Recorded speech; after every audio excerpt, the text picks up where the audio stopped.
So welcome to the reporting back session on the breakout groups. I know you have all been busy in one or another. Several of you have been busy in several, I noticed, and I was one of those people. I had the pleasure of walking around sitting in the breakout groups, from which I got one really good impression, which was that it's going to be extremely hard for any of our coordinators to summarize the breakout groups in the 6 or 7 minutes that they're allocated in the program. So let's wish them all good luck. The breakout groups were broadly guided by a set of questions, but I know that different groups have taken these as loose guidelines, and that's fine. To identify areas where progress has been made in recent years in that particular area, to highlight gaps in knowledge as new priority research needs, to give examples of cross-sectoral partnerships, and that could take this subject forward, and to outline innovative approaches to add value to the delivery of health and nutrition outcomes. So those are the broad guidelines, and I know groups sort of generally address those. What we're going to do in this session is simply have presentations from representatives of each of those groups. Sadly, there isn't time for questions and answers, but I think in sessions tomorrow and more general discussions, I think some of these topics will undoubtedly come up again. And one thing that I think will be quite clear is that there has been a lot of discussions in different groups which actually link up and overlap, and I think it'll be interesting to see how that comes out. So our presentations are going to go in the order of the groups: undernutrition, non-communicable diseases, diet diversification, food safety, not safety, and policy and institutions. And these are our presenters. And without further ado, I'm going to ask Sunitha to come in and give us a summary of her group.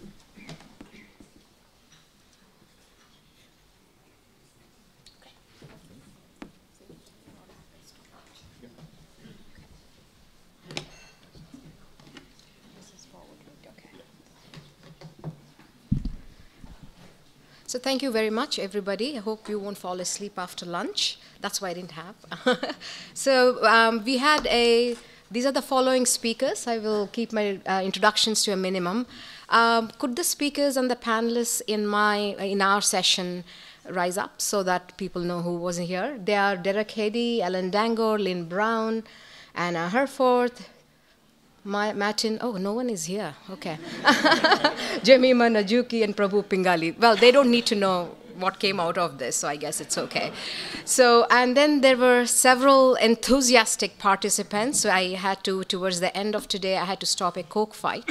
So, so thank you all for participating in our session and enriching so much.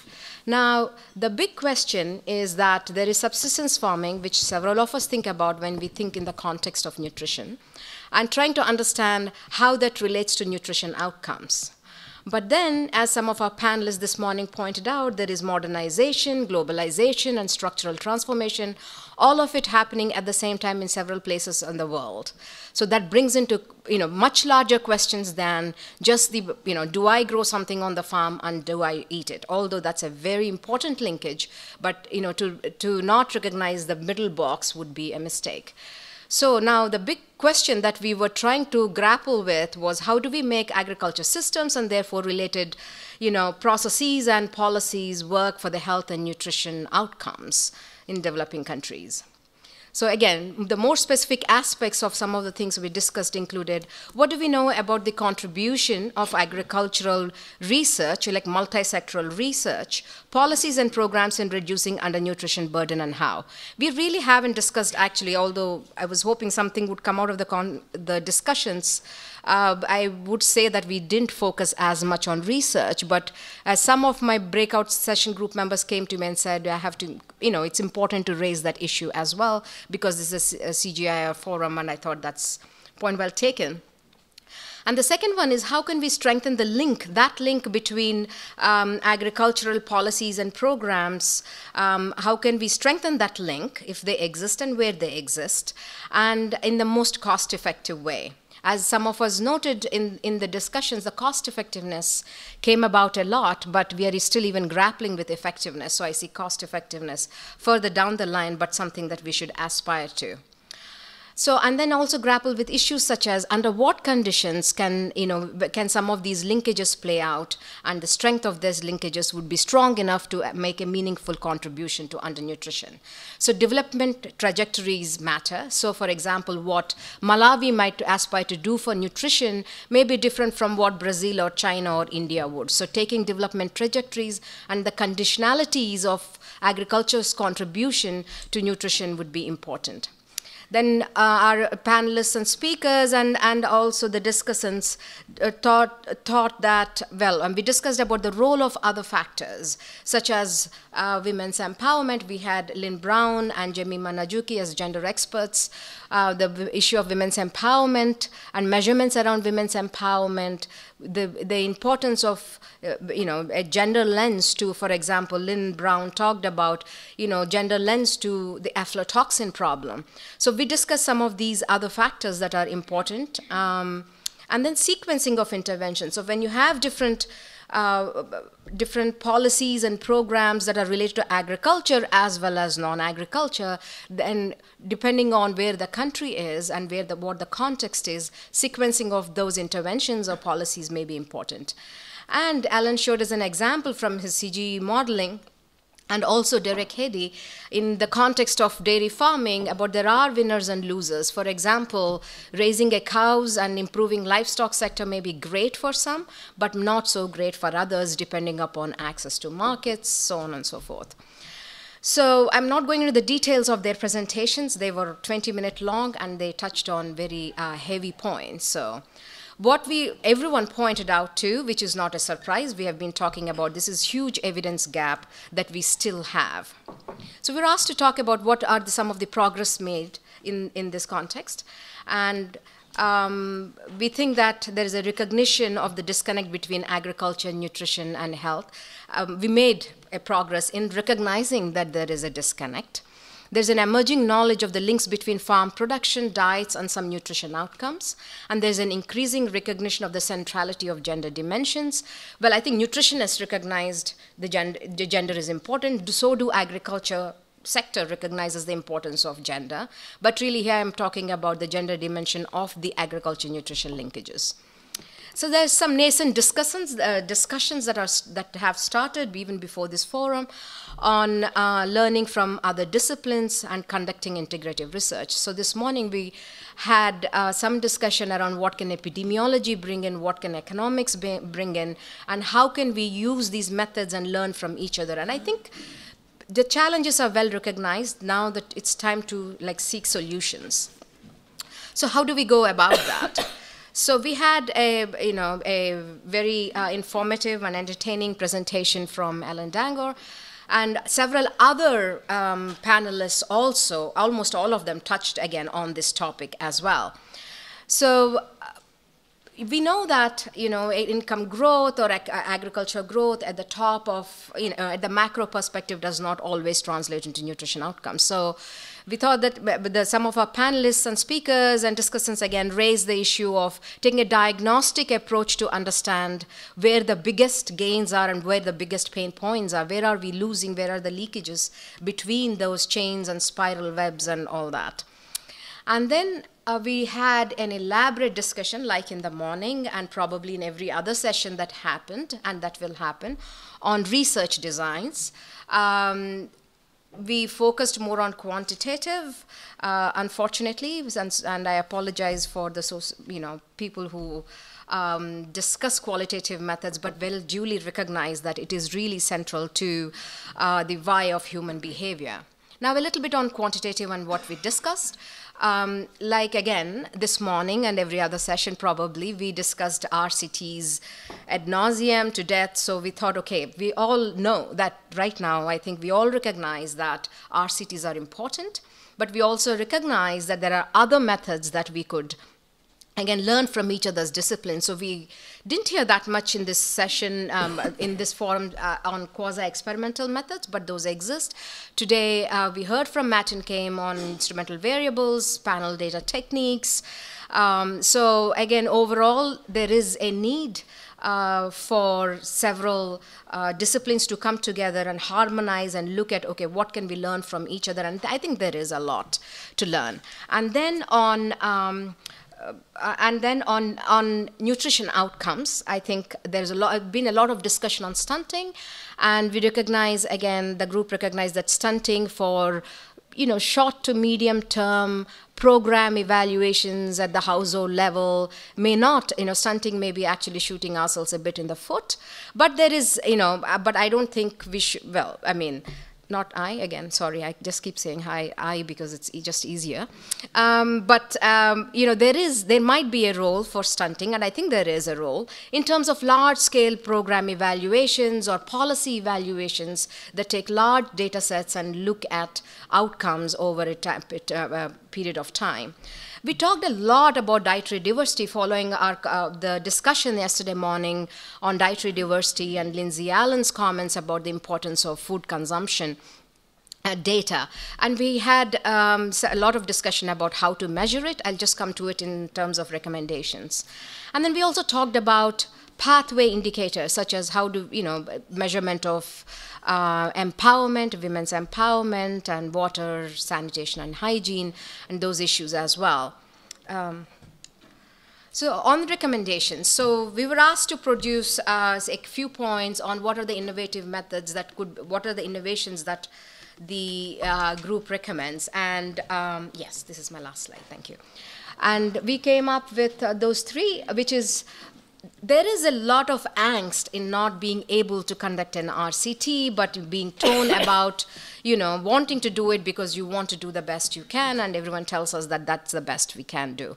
But a lot of disciplines in economics, in epidemiology, they offer guidance on which research method to choose under what conditions. So maybe a guidance note bringing together the wisdom from all these textbooks in one place so that the practitioners or the researchers from various disciplines can use. Similarly with pathway indicators, I mean, we talk about women's empowerment and gender dimensions, and they're all loaded, as you all know, so a lot more work needs to be done in terms of what do we mean in what context, not for agriculture or nutrition, but in the context of agriculture and nutrition. So, and then harmonizing survey instruments. As we all, I think several of us who undertake research painfully recognize that most agricultural questionnaires do not have anything about nutrition, nutrition ones do not have anything on agriculture. So can we suggest a minimum set of nutrition-related questions? Prabhu Pingali insists it's 1 page, and I think there is a reason for that, which is, can we produce this 1-page nutrition module that can be tagged onto an agriculture survey? Similarly, can we do a 1-page agriculture module for a nutrition survey to bridge the data disconnect? So that could be something maybe that could be taken forward. And my last point is on validation of tools, improving the existing ones or thinking of new ones. That can be, point well taken that food consumption data is, again, like RCTs, the gold standard. But I think, can we have better food frequency questionnaires that are globally validated, in the sense, at least in several countries validated, or, something like that would be quite useful halfway between food consumption or just a very crude, did you eat cereals or pulses yesterday? That's all from our group. Thank you so much.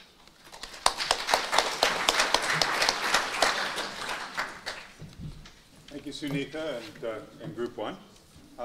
Now go on to Group 2, which is the non-communicable diseases. Sheena, would you like to speak from the podium? Yeah. Okay.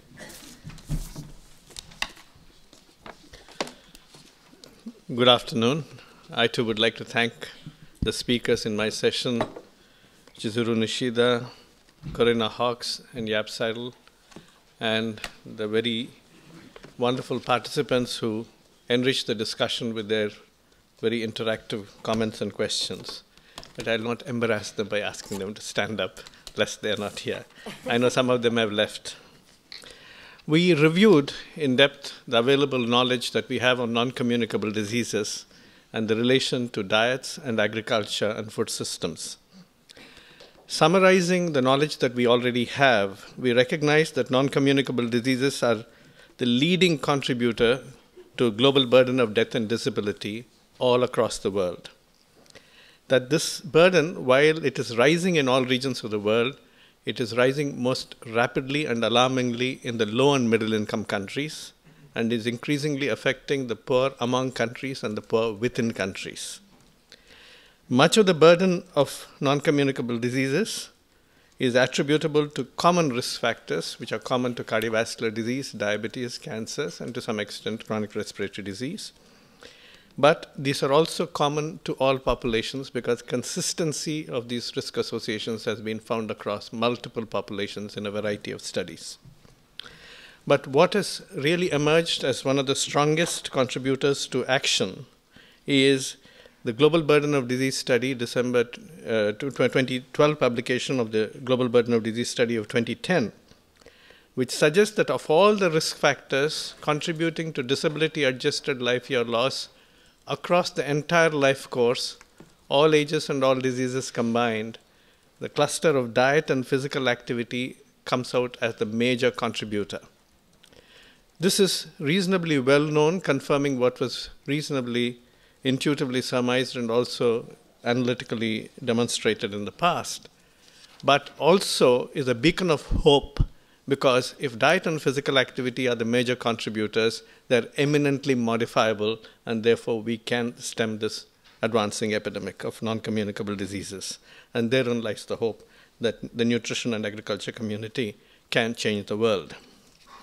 Now, in terms of what is recognized also is that obesity is a rising threat. That is a new element that is coming up globally into the discourse alongside undernutrition. But we also recognize the link between childhood undernutrition and vulnerability to adult cardiovascular disease and diabetes, again, recognizing that there is a thread across the life course, and these need to be taken together and not as competitive agendas.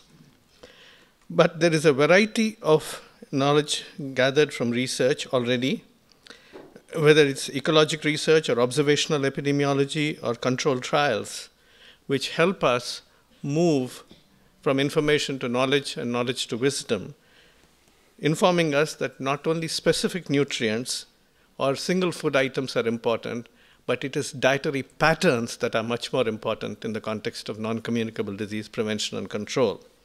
And that prudent diets, which have common features but could be culturally adapted to different local contexts, are the answer for reducing risk, whether in primary prevention of disease or secondary prevention of recurrence. And this has been well demonstrated now. But the problem, of course, is that frequently such diets are attributed entirely to issues of choice of consumers. But we recognize that choice can be either conscious, based on adequate knowledge, or conditioned by aggressive advertising and marketing, or compelled by economic necessities, wherein you can't purchase a healthy food even if you know about it. So we are really talking about converting our present knowledge into food-based dietary guidelines as locally appropriate, paying attention also to unraveling some of the protective benefits of traditional foods and traditional diets in some of the countries where research may not have advanced far in the direction. But to convert these food-based dietary guidelines into actual dietary practices, you have to deal with upstream factors like agriculture in terms of production, processing, post-harvest losses, and so on, of fruit and vegetables, for example. Side stream factors like food systems, which actually involve processing, distribution, marketing, and then downstream factors like consumer demand. And all of these are enmeshed in issues like trade, which involves often a challenge. For example, the whole area of food labeling has come under WTO challenge. The Samoa's attempt to ban import of turkey tails has come under WTO challenge. There are many of these such issues that can be raised. And certainly we know that in terms of food systems, economics like subsidies and taxes, regulation, all of these matter, and they matter even in the area of agriculture as well. One of the new challenges that is coming up is what happens to urban poor in the context of increasing urbanization and their increasing vulnerability to non-communicable diseases when they are distanced from the health-giving agricultural produce like fruit and vegetables or some other fresh foods. Now, if they have to be saved from depending only on high energy, low nutrient, processed foods which are easily available to the urban poor, then how do we actually increase even urban local food production? This was one of the elements that we were considering, whether some element of urban agriculture should be really explored as an important element of the altered global change now.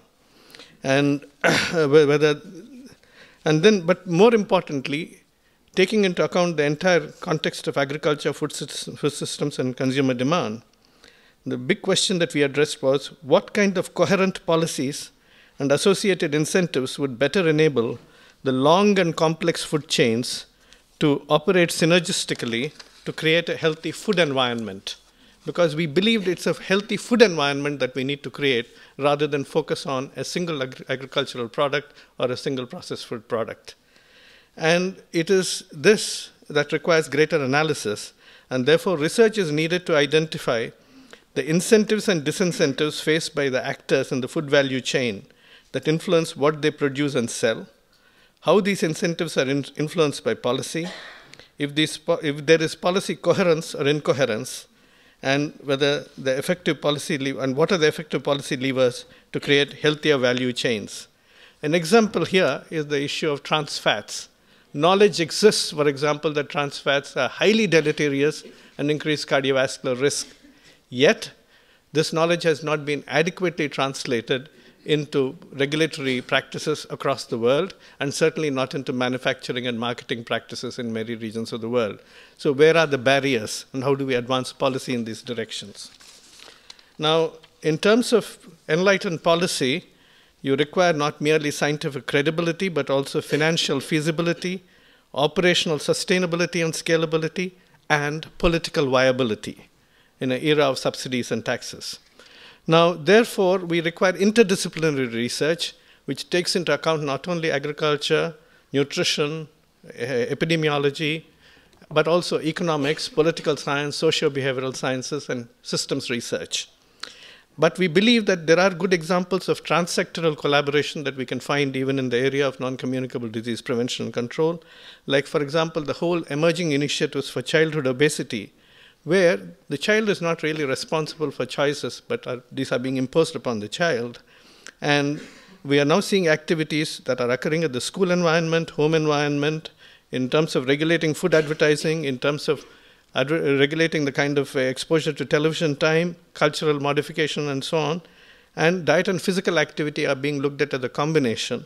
And this is an example of where transsectoral collaboration is important. At a national level, we have seen what Finland has achieved in terms of transsectoral collaboration by reducing cardiovascular and chronic disease risk by altering policies in multiple dimensions.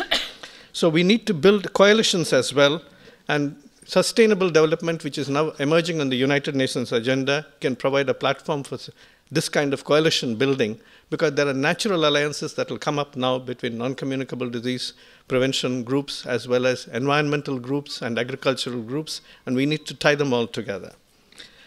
In terms of innovations, our group did discuss multiple innovations, ranging from the macro to the micro.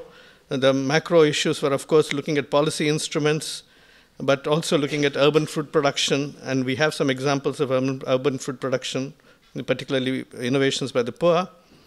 But we also looked at issues like grass-fed beef instead of corn-fed beef, shifting from wasting 4 million hectares of arable land on a killer crop like tobacco to nutrient crop production. Perhaps the agricultural community should consider that as well. And then looking at other issues like, for example, unsaturated palm oil, whether is that possible? So can we get a healthier edible oil? And so on. We have considered an increasing the percentage of calories consumed from non-staples, local marketing, community-based initiatives for making fruit and vegetables available locally. All of these were considered as potential innovations that require research. But one final recommendation was, please don't take the taste out of fruit and vegetables. Agriculturists would like to have more of production volume, but to paraphrase Schumacher, small is not only beautiful, but also tasteful. Thank you.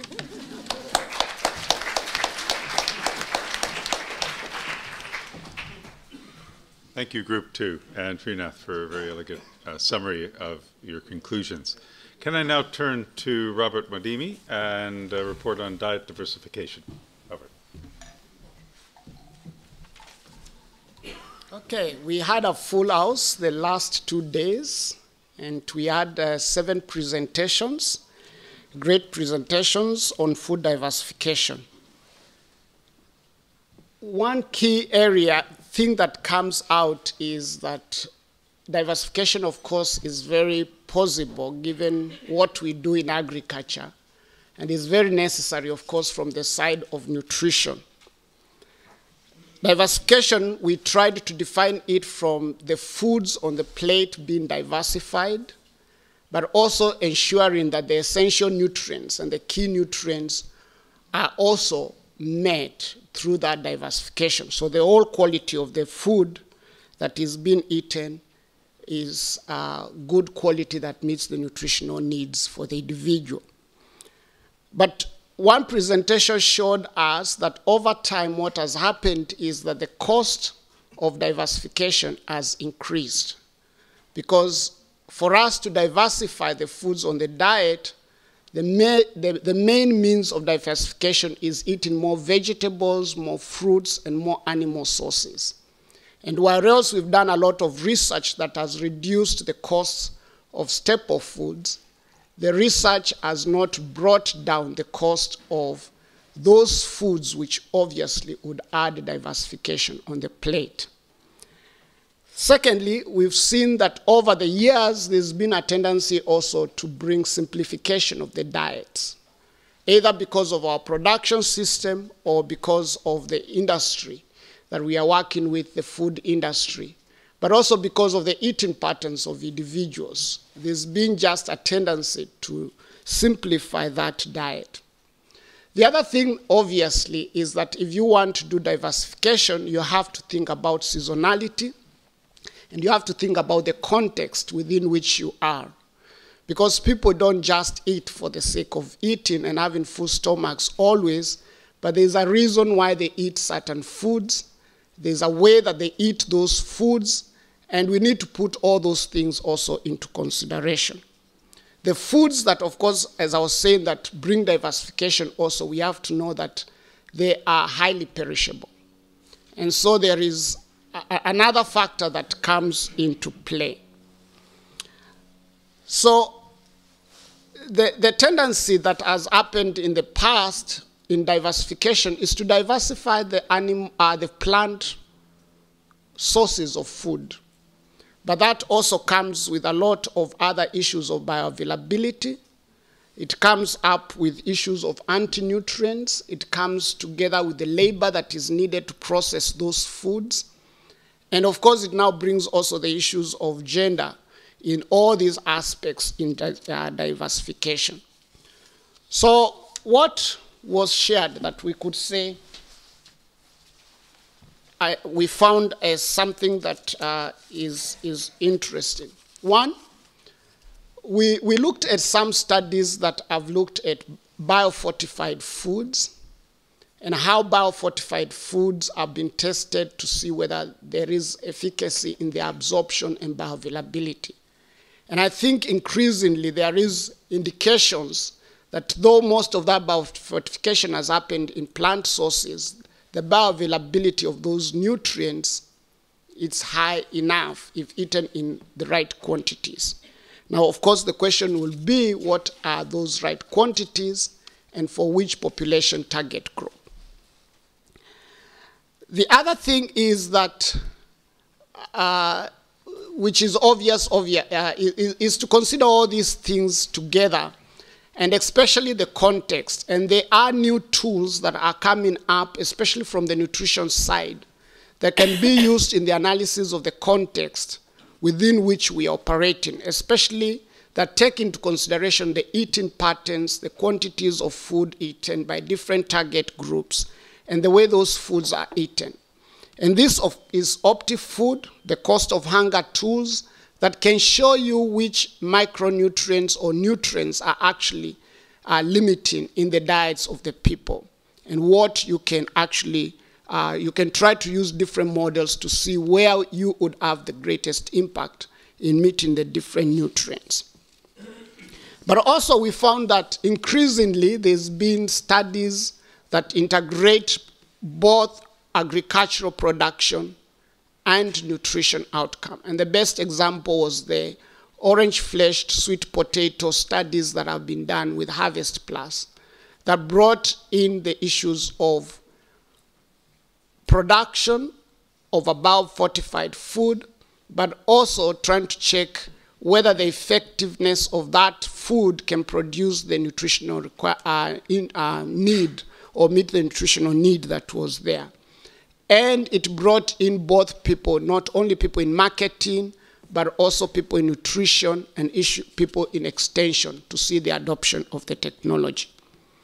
One thing that is coming out also very clearly from the presentations that we did, that we saw, is that animal food, and especially the animal foods that meet or are eaten by the poor, can be a very good source of improving diet quality.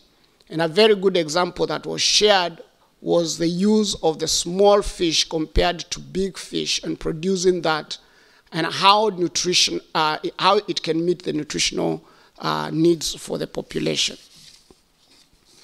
So what are some of the priority research areas? One, we are asking that you think on how to make diversification of diets affordable. So the discussion was, it's not cheap. Is it through increased production? Is it through reduced spoilage of the products? Because probably by just reducing the spoilage of some of those products that are very perishable, you might reduce the price of it. How do we actually make it more affordable? The other one is, how do we make the research that we do comprehensive enough so that it addresses all these key areas, as you've seen, to make the food diversified? You have to consider so many issues, from bioavailability to anti-nutrients to e-storage to its affordability. How do you bring all these issues together in a comprehensive way, but also to be able to meet the different target groups in different areas, to be able also to bring in the issues of adoption of whatever technologies that you bring about. So partnerships, the last part that I would like to look at is partnerships. So what kinds of partnerships can we recommend? One, we see that for us who are in agriculture, a lot of the work that we do it in rural areas. But there's a lot of changes in demographics. Urbanization is increasing, and the industries, of course, are increasingly penetrating the rural areas. So it looks like we might have to look for partners who are more used to working with industries, but also with urban areas in the design of our research. And I think that was indicated as a key partner that we can actually consider. Thank you.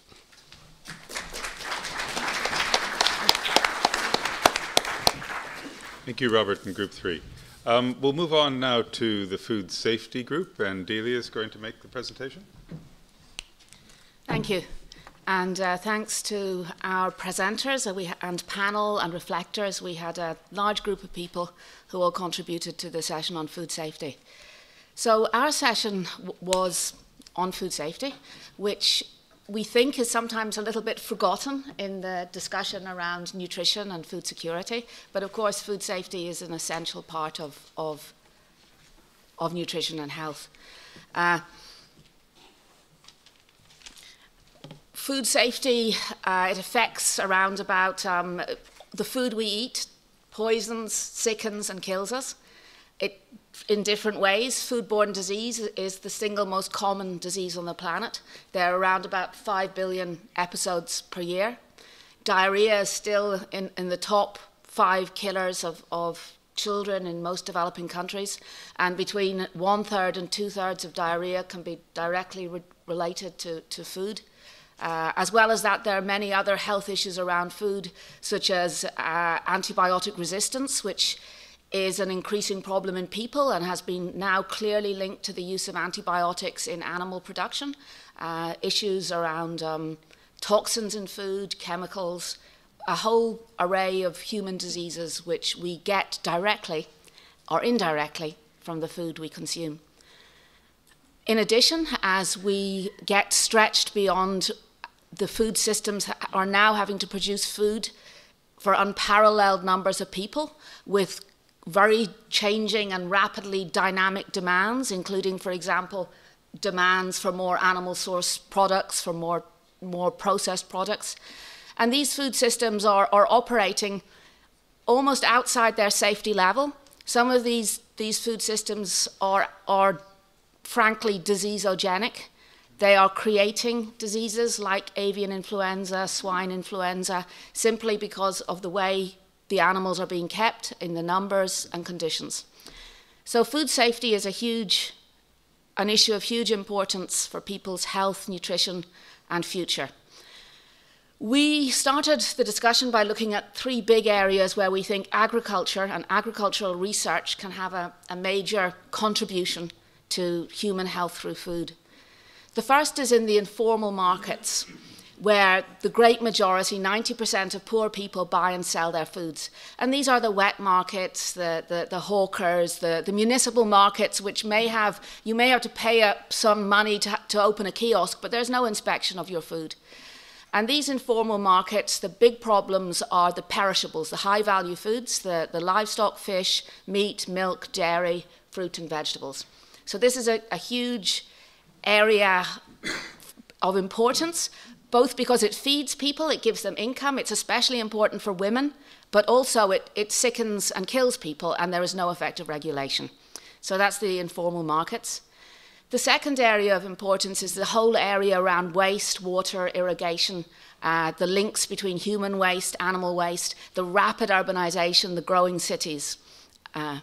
And then a third area we have identified as being particularly important for food safety is the issue of mycotoxins in staple crops.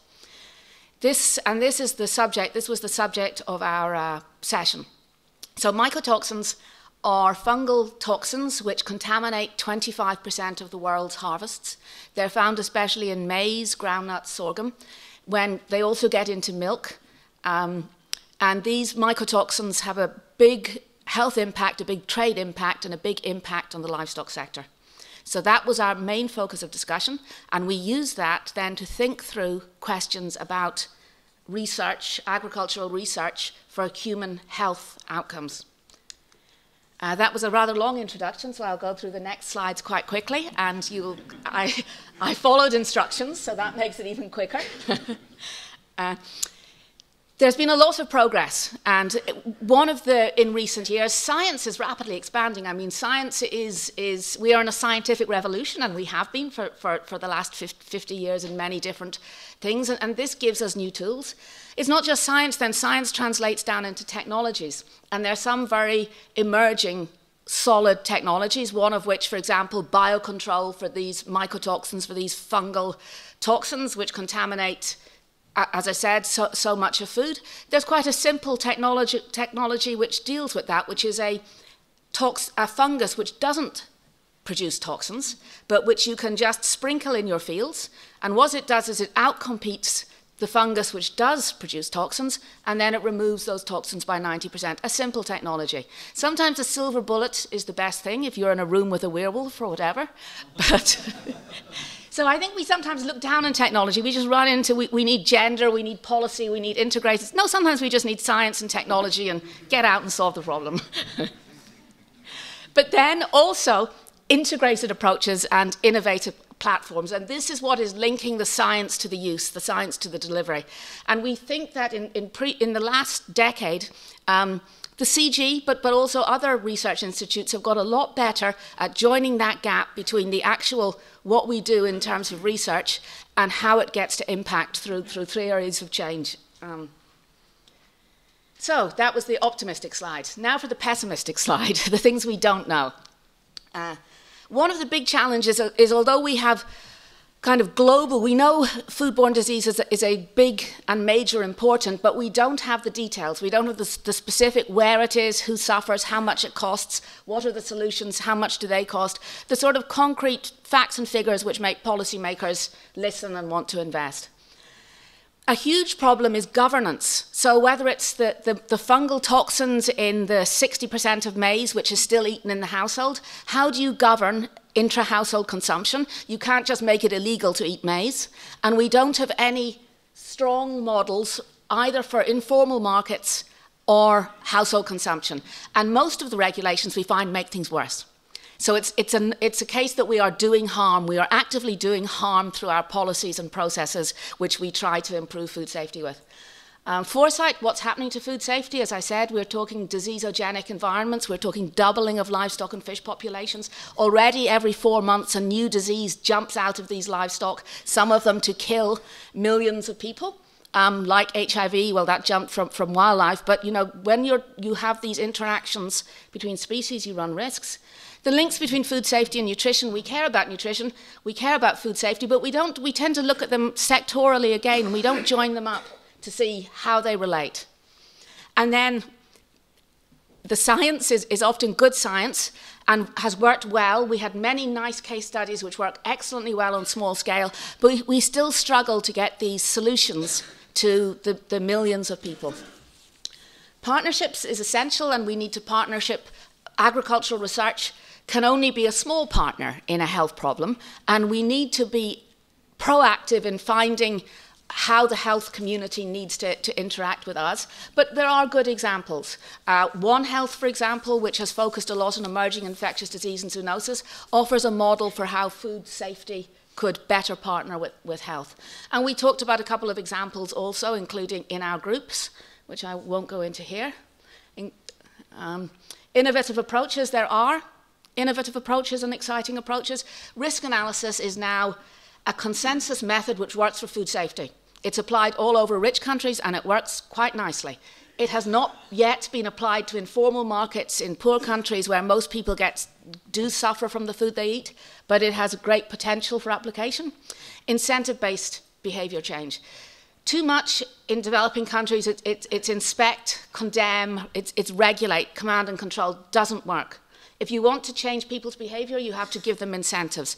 They can be social incentives, they can be cash incentives, they can be knowledge incentives, but without incentives, you can't change behavior. Leveraging these new technologies. I said there's a lot of exciting new science and new technologies, but how do we turn that into safer food? And then joining integrated approaches to putting it together. And that was our presentation in short.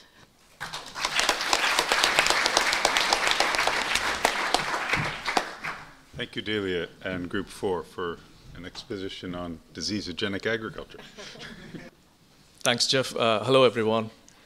Ours was a very exciting breakout session on policy and institutions. And right at the start, we knew we had a bit of a problem because we know that research in this space, agriculture for nutrition and health, is very much a developing agenda, and the terms of the research have just been set, and projects are going on, and so on and so forth. And we're just starting to understand some of the basic pathways. And we're quite a long way from understanding, getting to the point where we are able to give robust, good policy advice and are able to monitor policy implementation and those sorts of things. But having recognized that complication, that this is perhaps a session in which the least is known, we also recognize that there are a number of ongoing projects which are doing very policy-relevant work, many of which the CG has involvement in. And so the idea, the strategy for this session was to actually draw as much as possible on these big projects. So these projects include, for example, the Transform Nutrition project, the Linking Agriculture and Leveraging Agriculture for Nutrition in South Asia project, the Tackling Agriculture and Nutrition Disconnect in India project, the Realigning Agriculture and Nutrition project in Zambia. So you can see this very creative ways of combining agriculture and nutrition in the title. Lots of interesting projects going on and lots of policy relevant work going on. So our strategy was to get people from those projects come and make presentations. We know that it's still early days, it's ongoing work, so at least to give us an idea of what they're doing and when we might expect results and what sorts of results are we heading towards. So, oops, okay. So I'll jump right into the gaps in knowledge and priority. We had quite a long discussion, and we identified some of these gaps in knowledge and priority research areas, needs. I'll just talk to a couple of these. I'm not going to talk about all of them. There's, for example, a clear need for further analysis or some analysis on political economy of agricultural policy making, relative power between agriculture and nutrition or health sectors, ministries, who holds the power in which context, and how does that affect the way in which policies can be integrated across these ministries. So it's not enough for us to just provide policy advice and leave it at that.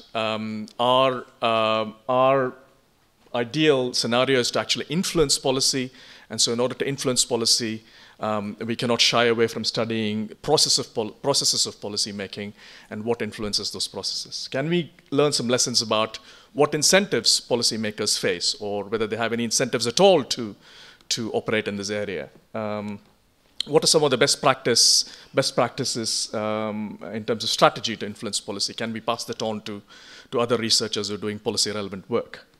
So the political economy work is being studied in a couple of different projects using ideas and concepts from political science, from various policy sciences, stuff that is largely alien to many of us in this room, but stuff that I feel down the road we'll have to become quite familiar with, and that will be quite useful.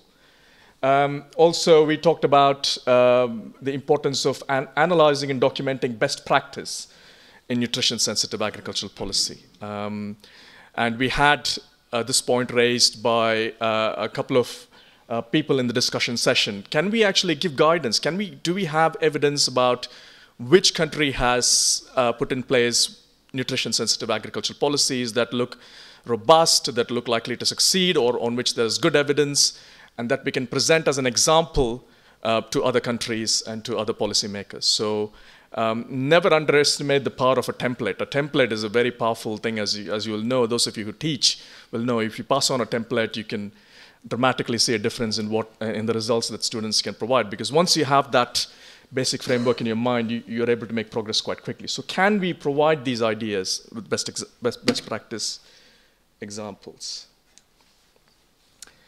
Other gaps in knowledge. Policy coherence is a big problem. We had a presentation from India where the presenter made it very clear there isn't a lack of policies. There are numerous policies. And indeed, the problem is too many policies existing in the same space and doing similar things, sometimes doing slightly contradictory things, but have we made the effort to actually look at the coherence in this agriculture for health space that we're operating in? And have we made that first cut analysis of policy coherence? And this is also a problem to those of us who work in researching impacts of policy. When you have a dozen policies going on at the same time, it's very hard to disentangle, as you will know quite well, this patterns in the data and ascribing something to a particular policy. So can we develop methods or can we seek out robust ways of doing this, disentangling these multiple policies that are occurring at the same time? Another important point that we discussed was policy trade-offs and synergies. As most of us know, have experienced, over a period of time, we've experienced a lot of mission creep in terms of what we have to deliver.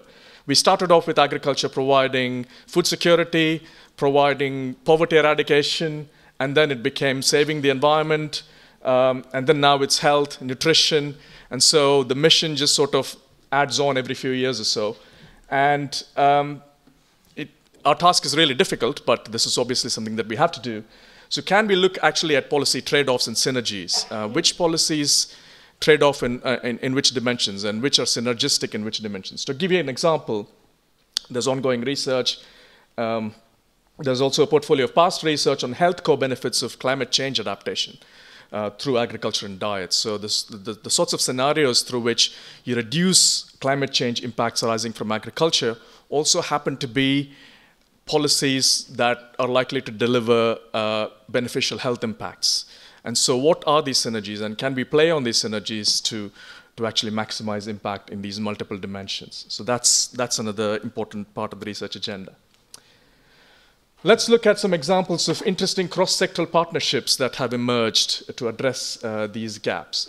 One example, we had a presentation based on the RAIN project in Zambia, Realigning Agriculture and Nutrition, in which the ministries of agriculture and health are essentially have made a commitment to working together, and IFPRI is working with them, and Save the Children is working with them to actually promote this coordination in terms of implementing policies.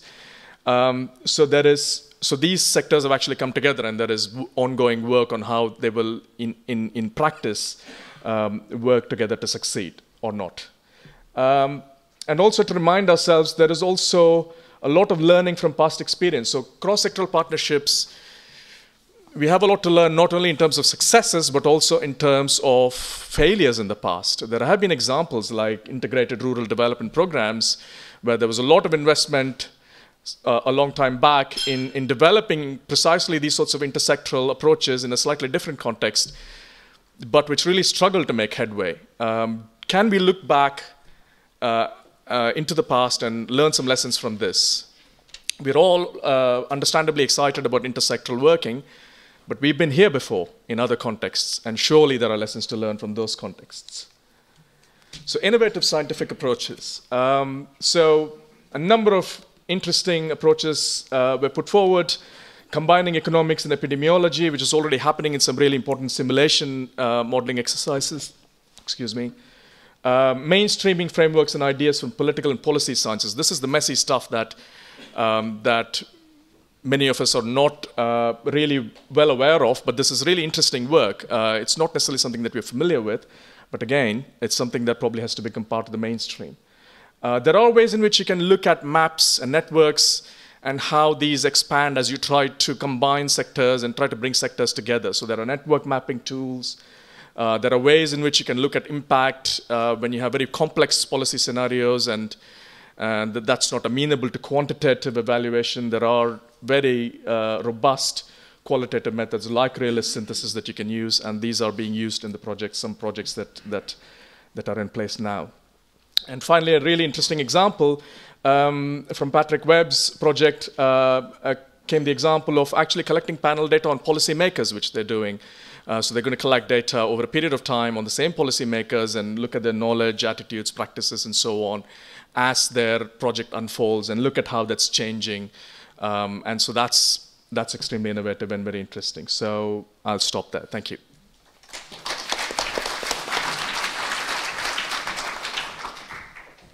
Thanks very much, Bhavani and Group 5. Well, I think, ladies and gentlemen, if you look across all of those contributions from all the work you've done in breakout groups, there's a very broad and exciting potential research agenda there. And I think one of the exciting things about wandering around the groups is to see the interaction between the CGIAR scientists and scientists from other disciplines and sectors, which I think came out in every one of those presentations, the strong intersectoral research element. So I'll need to leave it there because I think we're kept well to time, team, but we did start a bit late. So it's time to move on. I'm going to hand over to Maggie for some announcements. Yeah. Thanks very much, Jeff, and thanks very much to everyone. I thought that was great feedback. We're now all heading off to the second lot of breakout sessions, and I'm just going to read out the room allocations for these. So the lucky group this time round, which is in the room that's in the same side of the building, is, this is where I have a long pause while you all get, like on the award ceremonies, farm size and urbanisation. So that's in room A. The two rooms that are downstairs on the far side, facilitating research uptake is in room B. Economic implications is in room C. Science, technology and partnerships is upstairs in room D. And value change is also upstairs in room E. And I think by now everybody's got the hang of how to get around. Those who've arrived more recently follow the crowd because it's all sort of in that direction.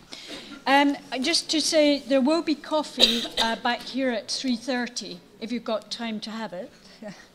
And these are a extra special group of coordinators because they don't get very long to actually pull together what's happened in their group and report back. And that reporting back session will start at 5:15. And I'm told that we do need to be at this reception by the City of Bonn. It would be only polite if we would be there by 7 o'clock prompt. So we do have to. But Marlene is the chair of the next reporting back session, so I'm sure we'll be kept to time. Okay, good luck. Thanks very much. Yeah.